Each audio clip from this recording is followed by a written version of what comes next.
சரி, இதெல்லாம் விடு. நான் கேட்கிற கேள்விக்கு மட்டும் பதில் சொல்லு. உனக்குன்னு ஒரு வேலை இருக்கா? உனக்குன்னு ஒரு குடும்பம் இருக்கா? இல்ல சொத்து, பேங்க் பேலன்ஸ், பேக்ரவுண்ட் அந்த மாதிரி ஏதாவது இருக்கா? எதுவும் இல்ல. எங்க குடும்பத்துக்கு வேலைக்காரனா இருக்க கூட லாயக்கு இல்லாத உன்னெல்லாம் மருமகனா எங்க வீட்டுக்குள்ள விட்டுருக்காரே என் மாமா, அவரை சொல்லணும் என்று மூச்சை பிடித்துக்கொண்டு அம்பிகா பேசிக்கொண்டே போக, அம்பிகா கொஞ்சம் பொறுமையாயிரு என்று குணசேகரன் அவரை தடுத்து நிறுத்தினார். இல்லங்க, இதுக்கு மேல என்னால அமைதியா இருக்க முடியாது. உடனே இத பத்தி நான் மாமா கிட்ட பேச போறேன். இதுக்கு மேல இவன் இந்த வீட்ல இருக்க கூடாது. என் பொண்ணோட வாழ்க்கையை எல்லாரும் சேர்ந்து நாசமாக்க பாக்குறீங்க என்று கத்திக்கொண்டே இருக்க, கொஞ்சம் பொறுமையா இரு அம்பிகா. நீ சொன்ன உடனே அப்பா கேட்டுடுவாரா? அவர் ஒரு முடிவெடுத்தா அதுல இருந்து பின்வாங்க மாட்டாரு. வேதிகாவோட விஷயத்துல அவர் எவ்வளவு பிடிவாதமா இருக்காருன்னு உனக்கே தெரியும் என்று குணசேகரன் நிலைமையை புரிய வைக்க பார்க்க, எனக்கு அதை பத்தியெல்லாம் கவலை இல்லை. இவன் கூட நடந்ததெல்லாம் கல்யாணம் கிடையாது. என் பொண்ணுக்கு கல்யாணம்னு ஒண்ணு நடந்தா அது பிரவீன் கூட மட்டும்தான் என்றதும் இப்போது வேதிகாவும் ஷாக்காகி, அம்மா, பிரவீனை கல்யாணம் பண்ணிக்க நான் எப்போ ஓகே சொன்னேன் என்று கேட்டாள். உன்னோட விருப்பம் எனக்கு தேவையில்லை. ஒரு அம்மாவா உனக்கு எது சரின்னு எனக்கு தெரியும். இந்த வெறும் பயலோட வாழ்ந்தா நீ நடுத்தெருவுல தான் நிக்கணும். உன் பிசினஸ்க்கு இப்ப ஹெல்ப் தேவை, கரெக்டா? இந்த சிச்சுவேஷன்ல இப்ப பிரவீனை தவிர உன் பிசினஸ வேற யாராலும் காப்பாற்ற முடியாது. அதனால நீ இந்த கல்யாணத்துக்கு ஒத்துக்கிட்டு தான் ஆகணும் என்று அம்பிகா கராராக பேச, இல்லம்மா, அதெல்லாம் ஒன்றும் தேவையில்லை. விக்ரமன் சாரை நானே நேர்ல மீட் பண்ணி பேசுறேன். அவர் எனக்கு ஹெல்ப் பண்ணுவாரு. இதுக்காகலாம் என்னால பிரவீனை கல்யாணம் பண்ணிக்க முடியாதுமா. அப்போ இவனோட வாழ போறேன்னு சொல்றியா? எனக்கு 2 பேருமே வேணாம், என்னை விட்டுருங்க பிளீஸ் என்று வேதிகா விரக்தியுடன் கூற, சர்வா அவளை பரிதாபமாக பார்த்தான். இவ்வளவு நேரம் பொறுமையாக இருந்தவன், உனக்கு விக்ரமன் கிட்ட இருந்து என்ன ஹெல்ப் வேணும் வேதிகா? சாரி, ஐ மீன் விக்ரமன் சார் கிட்ட இருந்து என்று குறுக்கே புகுந்து கேட்டான். வந்ததிலிருந்து விக்ரமனின் பெயரை கேட்டாலும் என்ன பேசிக் கொள்கிறார்கள் என்பது சர்வாவிற்கு புரியவில்லை. அவன் கேட்ட கேள்விக்கு அம்பிகாவும் வேதிகாவும் பதில் சொல்லாமல் அவனை புரியாமல் பார்த்து கொண்டிருக்க, அதை கவனித்த குணசேகரன், வேதிகாவுக்கு இப்போ கொஞ்சம் பணம் தேவைப்படுது. பிசினஸ் கொஞ்சம் லாஸ். மற்ற ஷேர் ஹோல்டர்ஸ் எல்லாரும் ஏமாத்திட்டாங்க என்று பொறுமையாக கூற, சர்வா மறு வார்த்தை பேசுவதற்குள் அம்பிகா முந்திக்கொண்டு, ஏங்க, நீங்க ஒரு ஆளு, இதெல்லாம் எதுக்கு இவங்கிட்ட சொல்லிக்கிட்டு இருக்கீங்க? இவங்கிட்ட சொல்லி இவன் என்ன நம்மளுக்கு கோடி கோடியா கொண்டு வந்து கொட்ட போறானா? இவனால ஒன்னே ஒண்ணுதான் முடியும். அந்த பையனை அடிச்ச மாதிரி ஷேர் ஹோல்டர் எல்லாரையும் அடிச்சு பிரச்சனை வேணும்னா பண்ணுவான் என்று மீண்டும் கத்த ஆரம்பித்தார். குணசேகரன் தலையில் அடித்துக் கொண்டார். மீண்டும் மீண்டும் அதையே பேசும் மனைவியை என்ன செய்வதென்றே அவருக்கு தெரியவில்லை. இங்க பாரு, இந்த பிரச்சனையெல்லாம் சாக்கா வச்சு நீ என் பொண்ணு கூடவே இருக்கலான்னு நினைக்காத. ஒருவேளை பிரவீனை கல்யாணம் பண்ணிக்க மாட்டேன்னு அவ சொன்னா கூட வேற ஒரு நல்ல மாப்பிளையா பார்த்து அவளுக்கு கல்யாணம் பண்ணி வைப்பேனே தவிர உன் கூட என் பொண்ணை வாழ விட மாட்டேன் என்று தன்னுடைய பாயிண்டை உறுதியாக கூறிவிட்டு அவர் அறைக்குள் செல்ல, பின்னாலே குணசேகரனும் சென்றார். தீரஜும் அவர்களை பார்த்து சிரித்துவிட்டு தன் அறைக்கு சென்று கதவை அடைத்துக் கொண்டான். அவர்களெல்லாம் சென்ற பிறகு ஆழ்ந்த மூச்சை எடுத்துக்கொண்ட சர்வா வேதிகாவிடம் வந்து, எவ்வளவு பணம் தேவைப்படுது என்று கேட்டான். இப்ப எனக்கு தேவை பணம் இல்லை.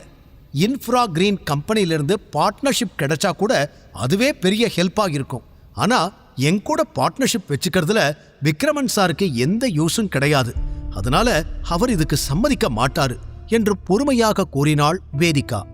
ஏனோ இந்த ப்ராப்ளத்தை பற்றி அவனிடம் கொஞ்சம் பேச வேண்டும் என்று அவளுக்கும் தோன்றியது. அவள் சொன்னதை கேட்டுக்கொண்டு தலையாட்டிய சர்வா, சரி, நான் ஹெல்ப் பண்றேன் என்று கூறினான். அதை கேட்டு கடுப்பான வேதிகா, உன்கிட்ட நான் ஒரு விஷயம் சொல்லட்டுமா? ஐ ஹேட் யூ எ லாட். என்ன சொன்ன? நீ எனக்கு ஹெல்ப் பண்றியா? அப்படி ஏதாவது செய்யணும்னு நினைச்சா முதல்ல என் வாழ்க்கையை விட்டு மொத்தமா போயிடு. அதுதான் நீ எனக்கு பண்ண போற பெரிய ஹெல்ப்பா இருக்கும். நான் நிம்மதியாவது இருப்பேன் என்று படபடவென பேசினாள். வேதிகா, எதுக்கு இப்படி டென்ஷன் ஆகிற? நான் சொல்றத கேளு என்று சர்வா பொறுமையாக பேச, இன்னொரு தடவை என் பேரை சொல்லி கூப்பிட்ட மரியாதை கெட்டுரும். முதல்ல இங்கிருந்து போய் தொலை என்று கூறிவிட்டு வேகமாக தனது ரூமை நோக்கி நடந்தாள். சர்வாவிற்கு வேதிகாவை எப்படி சமாதானப்படுத்துவது என்றே தெரியவில்லை. தைரியத்தை வரவழைத்துக் கொண்டு அவள் பின்னாலேயே சென்றான். வேதிகா, நில்லு, நான் சும்மா ஜோக் அடிக்கல. உன் பிரச்சனையை என்னால சரி பண்ண முடியும். தயவு செஞ்சு என்ன நம்பு வேதிகா. விக்ரமன் சார் கம்பெனில தான் எனக்கு மேனேஜர் ஜாப் கிடைச்சிருக்கு என்று அவன் கூறியதும் ஒரு நொடி அமைதியாக அவனை பார்த்த வேதிகா அடுத்த நிமிஷமே சத்தமாக சிரிக்க ஆரம்பித்தாள். ஆ அந்த வேலை உனக்கு பெர்மனன்ட் நம்பிக்கிட்டு இருக்கியா? ஒரு நாள் உன்னை தோள்ல தட்டி கொடுத்த உடனே நீ அவருக்கு ரொம்ப இம்பார்ட்டன்ட் நினைச்சிட்டியா? இந்த மாதிரி அவருக்காக 1000 பேர் வந்து போவாங்க. உன்னையெல்லாம் அவருக்கு ஞாபகமே இருக்காது. நாளைக்கே உன்னைய வேலையை விட்டு அனுப்பிட்டா என்ன பண்ணுவ என்று சம்பந்தமே இல்லாமல் பேச, அப்படியெல்லாம் எதுவும் நடக்காது வேதிகா என்று சீரியஸாக அவன் கூறினான். ஒரு பெருமூச்சுடன் அவனை பார்த்த வேதிகா, சத்தியமா நான் என்ன பாவம் பண்ணுனேன்னு எனக்கு தெரியல. இப்படி உன்கிட்ட மாட்டிக்கிட்டு கஷ்டப்படணும்னு என் தலையில எழுதிருக்கு. ஓவர் கான்பிடன்ஸ்ல எதையாவது உளராத. என் பிரச்சனையை நான் பாத்துக்கிறேன் என்று சொல்லிவிட்டு தன் அறைக்குள் சென்று கதவை சாத்திக் கொண்டாள். சர்வாவிற்கு அவளது பேச்சு ஊசியாக குத்தியது. அப்பா இறந்த பிறகு ஆசிரமத்தில் வளர்ந்த நாட்களிலிருந்து இப்போது வரை தன் மீது அன்பு செலுத்த யாரேனும் கிடைக்க மாட்டார்களா என்று தேடி தேடி ஓய்ந்து போனான். தன்னுடன் பழகுபவர்கள் மீதும் அவன் பாசம் காட்டினாலும் பதிலுக்கு அவனுக்கு கிடைப்பதென்னவோ ஏமாற்றமும் அவமரியாதையும் தான். ஆனால் எவ்வளவு திட்டினாலும் வேதிகா மீது சர்வாவிற்கு கோபம் வரவில்லை. மேற்கொண்டு அவளை எப்படி சமாதானப்படுத்துவது என்று மட்டும்தான் யோசித்துக் கொண்டிருந்தான். அப்போது அவன் போனுக்கு ஒரு மெசேஜ் வந்தது. அதை எடுத்து பார்க்க அவனது காலேஜ் நண்பன் ஜெகன் தான் அனுப்பியிருந்தான். இன்னைக்கு சாயங்காலம் நம்ம காலேஜ் ரீயூனியன் இருக்கு, இந்த அட்ரஸ்க்கு வந்துடு என்று அதில் எழுதியிருந்தது. காலேஜ் படிக்கும்போது யாருமே நம்ம கூட நல்லா பேச மாட்டாங்க. இப்ப எதுக்காக என்ன வர சொல்றாங்க? என்ன செய்ய காத்திருக்காங்கன்னு தெரியலையே என்று யோசனை செய்த சர்வா, சரி எதுவா இருந்தாலும் போய் பார்த்துக்கலாம் என்ற எண்ணத்தில் அங்கு செல்ல முடிவு செய்தவன் வழக்கம் போல சர்வன்ஸ் தங்குமிடத்திற்கு வந்தான். அப்போது விக்ரமனிடமிருந்து அவனுக்கு போன் வந்தது. ஹலோ என்று மட்டும் சர்வா கூற, டைகர், நான் என்னுடைய செக்ரட்டரி கீர்த்தனா கிட்ட சொல்லிருக்கேன். நம்ம டெக் டீம் அந்த வீடியோவை இன்னும் கொஞ்ச நேரத்துல ரிமூவ் பண்ணிடுவாங்க. அதுக்கப்புறம் அது எங்கேயுமே இருக்காது என்று விக்ரமன் சொல்ல, தேங்க்யூ அங்கிள். அப்புறம் எனக்கு இன்னொரு ஹெல்ப் வேணும். எனக்கு மேனேஜர் பொசிஷன் வேணாம், அதுக்கு கீழே வேற ஏதாவது பொசிஷன் இருந்தா கொடுங்க என்று அவன் சொல்ல, விக்ரமனுக்கு ஒன்றும் புரியவில்லை. என்னாச்சு டைகர் என்று கேட்டார். என் வைஃப் வேதிகாவுக்கு உங்களோட ஹெல்ப் வேணும்.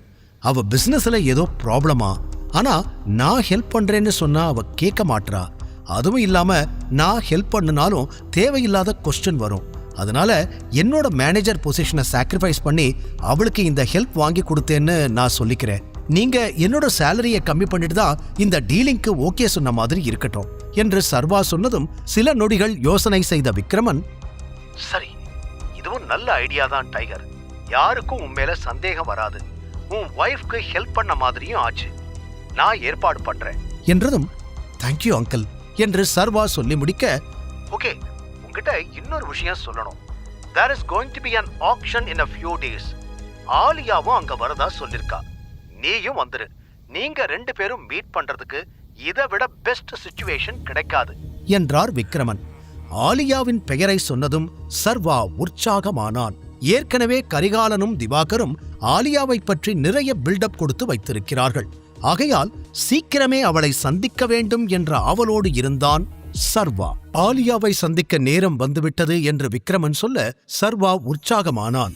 பின் சிறிது நேரம் அவரோடு பேசிவிட்டு அப்படியே உறங்கிப் போனான். காலை விடிந்தது கூட அவனுக்கு தெரியவில்லை. திடீரென யாரோ தன்னையே பார்ப்பது போல உணர்ந்து கண்களை திறக்க எதிரில் வேதிகா நின்றிருந்தாள். ப்ளூ கலர் டாப் மற்றும் வெள்ளை பேண்ட் அணிந்திருந்தவள் சர்வா கண்களுக்கு தேவதை போல விடிந்ததும் காட்சியளிக்க இமைக்க மறந்தவனாய் அப்படியே பார்த்து ரசித்தான். அப்போது, வேதிகா சாப்பாடு ரெடி என்று வெளியே இருந்து அம்பிகாவின் குரல் கேட்க சர்வாவை வெறுப்போடு பார்த்தபடியே நின்று கொண்டிருந்தவள் எதுவும் பேசாமல் அங்கிருந்து சென்று விட்டாள். எதுக்கு காலங்காத்தால இங்க வந்து என்ன முறைச்சிட்டு எதுவும் பேசாம போறா? காலையிலேயே எதுவும் பஞ்சாயத்து வச்சிட்டாங்களா என்று தலையை சொரிந்து கொண்டு எழுந்து அமர்ந்தான் சர்வா. அப்போது, உனக்கு தனியா வெத்தலை பாக்கு வச்சு கூப்பிட்டாதான் வருவியா என்று அதியமானின் குரல் கணீரெனக் கேட்டது. அவர் டைனிங் டேபிளில் பிரேக்ஃபாஸ்ட் சாப்பிடுவதற்கு தயாராக அமர்ந்திருந்தார். உடனே சர்வா அவசரமாக எழுந்து அவர் முன்னால் சென்று, குட் மார்னிங் என்று தயக்கத்துடன் கூறினான். அம்பிகா அதியமானுக்கு பவ்யமாக உணவு பரிமாறினார். வேக வேகமாக ரெஸ்ட் ரூம் சென்றவன் ரெஃப்ரெஷ் ஆகி ரெடியாகி வந்து நின்றான். என்ன வேடிக்கை பார்த்துக்கிட்டு இருக்க? சீக்கிரமா உட்கார்ந்து சாப்பிடு என்று அதியமான் சர்வாவிடம் கூற சரி என்று தலையாட்டி வேதிகா அருகில் இருந்த சேரை நகர்த்தி அமர்ந்தவன் சாப்பாடு பரிமாறப்பட்டதும் தேங்க்யூ என்று கூறினான். சாப்பிட்டபடியே வேதிகாவை பார்த்த அதியமான், நைட்டு உன் புருஷன் எங்க தூங்குனா என்று கேட்டார். அந்த கேள்வியை எதிர்பார்க்காத வேதிகா தலை குனிந்து, எனக்கு தெரியாது என்றாள். என்ன பதில் இது? உனக்கே தெரியாதா என்று அவர் லேசாக அதட்ட, என்ன மாமா இது?